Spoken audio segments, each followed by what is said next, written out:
Welcome back to my YouTube channel Lavez Academy. If you are new to this channel, do subscribe, like and share with your friends. Now why you should subscribe to this channel? There is a valid reason, because class 10th SSC board we have completed mathematics part 1st whole syllabus, mathematics part 2 whole syllabus along with few chapters of science part 1st. In that we have covered problem set, practice set along with important theorem and tricks and tips. So तुम्हाला प्रत्येक चॅप्टर्सचे playlist मिळतील, त्याचे along with त्याचे thoroughly videos मिळतील की काय होतं आहे काय नाही, नेमकं practice set, problem set, solved example along with important tips and tricks, how to remember और how which questions are important for board examination. So नक्की चॅनलला सबस्क्राईब करा आणि तुमच्या मित्रांसोबत सुद्धा शेअर करा. In this lecture, we will learn about compound microscope. In previous lecture, we learned simple microscope. तर खूप छोटासा डिफरन्स आहे. कसा लक्षात ठेवायचा आहे? सिम्पल मायक्रोस्कोप साधावाला, साध्यात फक्त एकच कॉन्व्हेक्स लेन्स यूज करतो. But compound microscope consist of 2 convex lenses. काय सांगितलं? Compound microscope. Let's talk about, आणि हाच खूप इम्पॉर्टंट टॉपिक असणार आहे. आणि या तिघांपैकी सिम्पल, कंपाऊंड आणि टेलिस्कोप या तिघांपैकी फक्त कंपाऊंड मायक्रोस्कोप आणि टेलिस्कोप या दोघांचीच लायक आहे पेपरला येण्यासारखी. त्यामुळे तुम्ही समजून घ्या कुठला पार्ट इम्पॉर्टंट आहे आणि कुठला चांगल्या पद्धतीने करायचा आहे. आणि असं काही नाही आहे, सिम्पल मायक्रोस्कोपसुद्धा 2 मार्कासाठी विचारले जाऊ शकते. तर let's talk about compound microscope. Compound microscope काय? थोडासा जटिल, थोडासा कॉम्प्लेक्स वाटायला, कॉम्प्लेक्स आहे पण समजून सांगितलं खूप सोपं वाटेल. तर काय होतं आहे? तर in compound microscope there are 2 lenses. कुठली लेन्स आहे? एक छोटी कॉन्व्हेक्स लेन्स आहे, एक मोठी कॉन्व्हेक्स लेन्स आहे. दोन्हीही लेन्स कॉन्व्हेक्स लेन्सच आहेत. एक ऑब्जेक्टिव्ह लेन्स आहे, एक आयपीसवाली लेन्स आहे. कसं जायचं? 2 हा मॅप आहे, मेमरी मॅप असं पण, किंवा शॉर्ट पॉईंट ॲज अ तुम्ही शॉर्ट पॉईंट म्हणून सुद्धा लिहून शकताय शॉर्टकटसाठी. 2 convex lenses. In a compound microscope there are 2 convex lenses. या 2 कॉन्व्हेक्स लेन्समधली एक कशी असते? ऑब्जेक्टिव्ह लेन्स, आणि दुसरी कशी असते? Eyepiece lens. एक काय सांगितलं? ऑब्जेक्टिव्ह लेन्स आणि दुसरी काय सांगितली? आयपीस लेन्स, किंवा सिम्पली आयपीस म्हणू शकतो आपण याला. आता ह्याचा डिफरन्स काय? जी ऑब्जेक्टच्या जवळ असते ती ऑब्जेक्टिव्ह लेन्स, जी डोळ्याच्या जवळ असते ती आयपीस. कळत आहे? खूप सिंपल गोष्टी आहेत. जर तुम्ही कधी कंपाऊंड मायक्रोस्कोप तुमच्या लॅबमध्ये बघितलं असेल, ओनियनची स्लिट बघायला आपण बघायचो. कंपाऊंड मायक्रोस्कोप नेमका यूज कशासाठी केला जातो? ब्लड सेल्स, ॲनिमल सेल्स किंवा प्लांट सेल्स बघण्यासाठी कंपाऊंड मायक्रोस्कोपचा यूज केला जातो. काय कंपाऊंड मायक्रोस्कोप बनवावा लागला आपल्याला? तर सिम्पली जर मॅग्निफाईंग ग्लासनं आपण बघितलं तर फक्त किती 20 टाइम्स झूम मिळतं मला, किंवा 20 टाइम्स मॅग्निफाईड इमेज मिळते. But with the help of compound microscope we can see up to 1000 times magnified image. म्हणजे मला कुठपर्यंत बघू शकतो? जर ब्लड सांडला असेल तर ब्लडमधल्या सेल्सपर्यंत मी बघू शकतो. प्लांटची स्लाइस केला आणि त्या जर स्लेटवर ठेवला तर प्लांट सेल्ससुद्धा मी कंपाऊंड मायक्रोस्कोपमध्ये बघू शकतो. आणि हे स्टडी करण्यासाठी आपणच कंपाऊंड मायक्रोस्कोपचा यूज केला जातो. ठीक आहे. किती टाइम्स मॅग्निफिकेशन मिळतं आहे मला? 1000 टाइम्स मॅग्निफिकेशन, म्हणजे खूप मॅग्निफाईड इमेज मिळणार आहे. तर कसं जायचं आहे बघा. ऑब्जेक्टिव्ह लेन्सची फोकल लेंथ काय असते? Smaller focal length. काय सांगतोय हेच लक्षात ठेवा, बाकी काही लक्षात ठेवायची गरज नाही आहे. Small focal length. इथं फिगर काढल्यावर तुम्हाला अजून चांगल्या गोष्टी क्लिअर होतील. आय लेन्सची जी फोकल लेंथ असते ती लार्ज फोकल लेंथ. और simply lens large focal length येतात काय? मोठी लेन्स, लार्ज फोकल लेंथ. आता नीट लक्ष द्या. मी काय सांगितलं?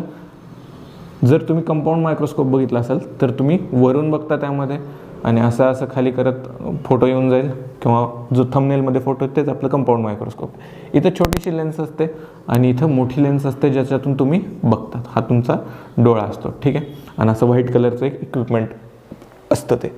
तर मला काय दिसतं आहे? माझ्या डोळ्याजवळची लेन्स कशी आहे? थोडीशी मोठी आहे ॲज कम्पेअर टू, इथं जर मी स्लिट ठेवली असेल तर as compare to objective lens.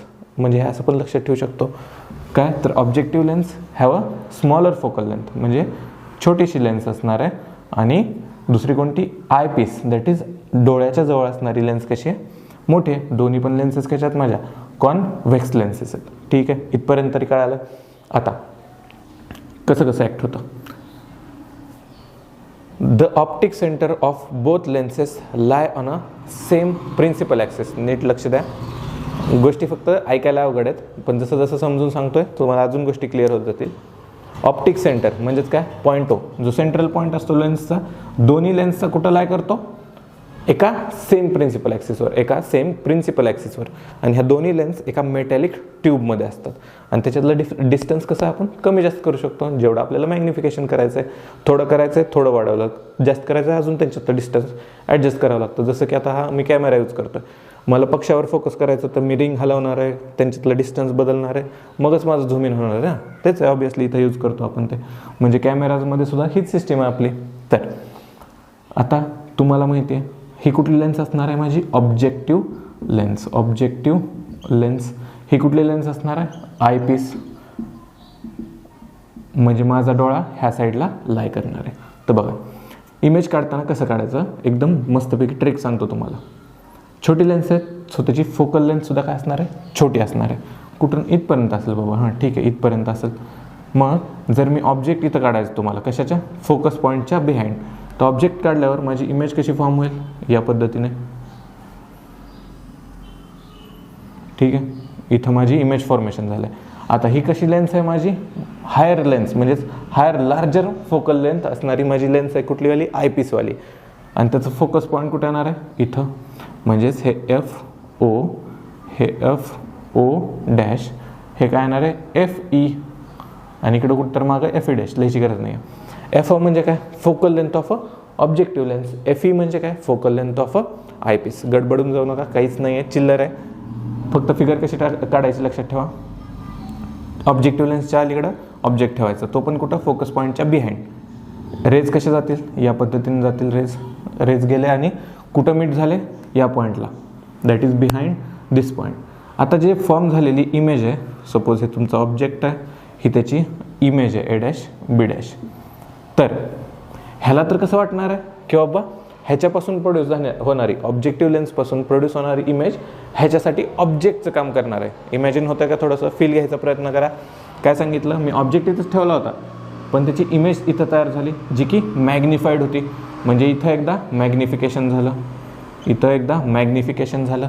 आता या लेन्सला कसं जाणवतं रे बाबा, नाही, पण आता हा माझ्यासाठी ऑब्जेक्ट जाणवतो त्याला, जरी त्याच्यासाठी ती इमेजची जागा असली, पण त्या ऑब्जेक्टसाठी that image act as a object for I piece.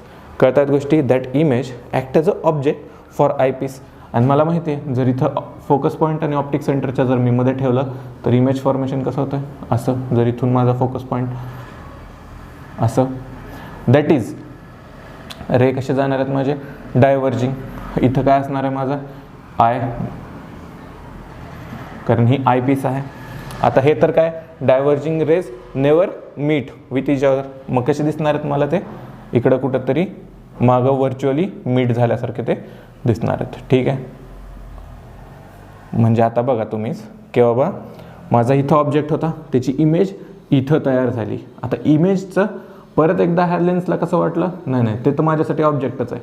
मग परत त्यानं अजून एक इमेज फॉर्म केली, जी की हायली मॅग्निफाईड आहे. कशी आहे, हायली मॅग्निफाईड, एकदम जास्त मॅग्निफिकेशन झालेली ती इमेज मिळणार आहे मला.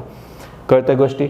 आता म्हणजे फायनल इमेज जी झाली आहे ती बघा, ऑब्जेक्ट केवढं होतं, इमेज किती टाईम झाली, अप टू 1000 टाइम्स मला काय मिळतं, मॅग्निफिकेशन मिळतं. बुकमध्ये नाही दिलेलं, बघू पण नका, गुगलवरनं बघितलं आहे मी पण. तर काय असतं, कंपाऊंड मायक्रोस्कोपमध्ये अप टू 1000 टाइम्स आपल्याला मॅग्निफिकेशन मिळतं. मॅग्निफिकेशन कसं असतं, 2 स्टेज मॅग्निफिकेशन असतं. फर्स्ट ऑफ ऑल ऑब्जेक्टची इमेज इथं तयार झाली, मॅग्निफाईड इमेज. कशापासून, ऑब्जेक्टिव्ह लेन्सपासून. इथं फर्स्ट मॅग्निफिकेशन झालं. पण आयपीसला काय जाणवलं, नाही, ते असेल त्याची इमेज, पण ती माझ्यासाठी कशी दिसते, मला ऑब्जेक्टसारखी दिसते. म्हणजेच image formed by the objective lens act as a object for eye lens. आता आय लेन्ससाठी तो जर ऑब्जेक्ट असला, परत एकदा इमेज फॉर्मेशन होणार. आणि मला माहिती आहे इमेज जर मी ऑब्जेक्ट जर फोकस पॉईंट आणि ऑप्टिक सेंटरच्या मध्ये ठेवला तर कशी होते, व्हर्च्युअल आणि इरेक्ट आता व्हर्च्युअल तर नाही आहे, डाऊन साईडलाच आहे ही, म्हणजेच काय असणार आहे, inverted but magnified, highly magnified असणार आहे. म्हणजे व्हर्च्युअल असणार आहे आणि plus highly magnified, inverted, virtual आणि हायली मॅग्निफाईड. कळतात गोष्टी. कसं कसं जायचं आहे. First of all there are 2 convex lenses in the compound microscope. Compound microscope, we use compound microscope to see blood cells, animal cells or plant cells. आपण simple microscope use करू शकत नाही का, तर फक्त ते 20 टाइम्स झूम आहे. पण इथं मला एकदम 1000 अप टू 1000 टाइम्स झूम पाहिजे होतं, सुपर मॅग्निफिकेशन. तर आपण कंपाऊंड मायक्रोस्कोप यूज केला. त्यामध्ये एक जी छोटी वाल, it contain 2 convex lens. One is a objective lens and another is a eyepiece. Objective lens has a smaller focal length. Smaller focal length म्हणजेच काय असणार आहे, एरिया ऑफ क्रॉस सेक्शन कसा असणार आहे त्याचा, area of cross section is small, area of cross section is small. आणि ह्याच्यासाठी same area of cross sectional is large. म्हणजेच काहीच नाही आहे. एरिया ऑफ क्रॉस सेक्शन म्हणजे काय, सपोज ती लेन्स घेतली, मी उभी कापली, तर मला तो एरिया मिळतोय, तो मोठा मिळणार आहे. कशासाठी, आयपीससाठी. ऑब्जेक्टिव्हसाठी तो छोटा मिळणार आहे, काय लोड घ्यायचं काम नाही.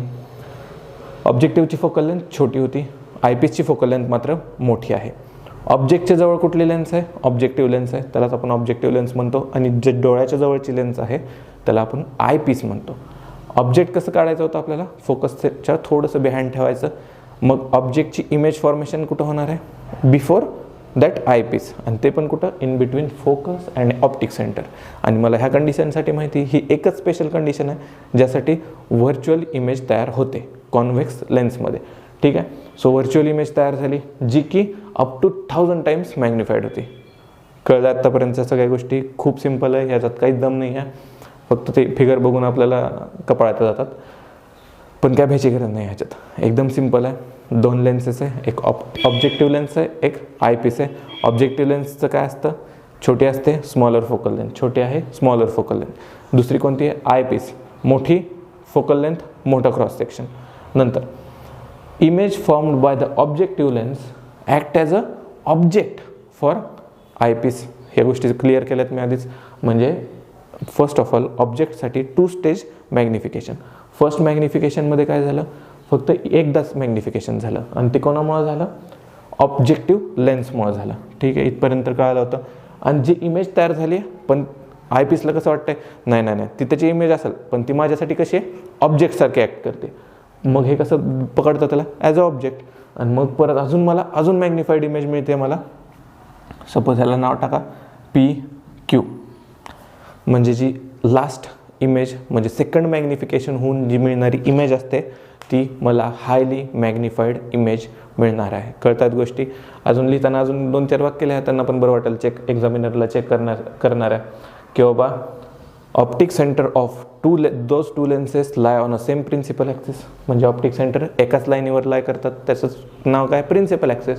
आणि distance between them can be changed according to your necessity. म्हणजे आपल्याला जेवढी गरज आहे तेवढं झूम करायचं असेल, आपण त्याच्यातलं डिस्टन्स चेंज करू शकतो.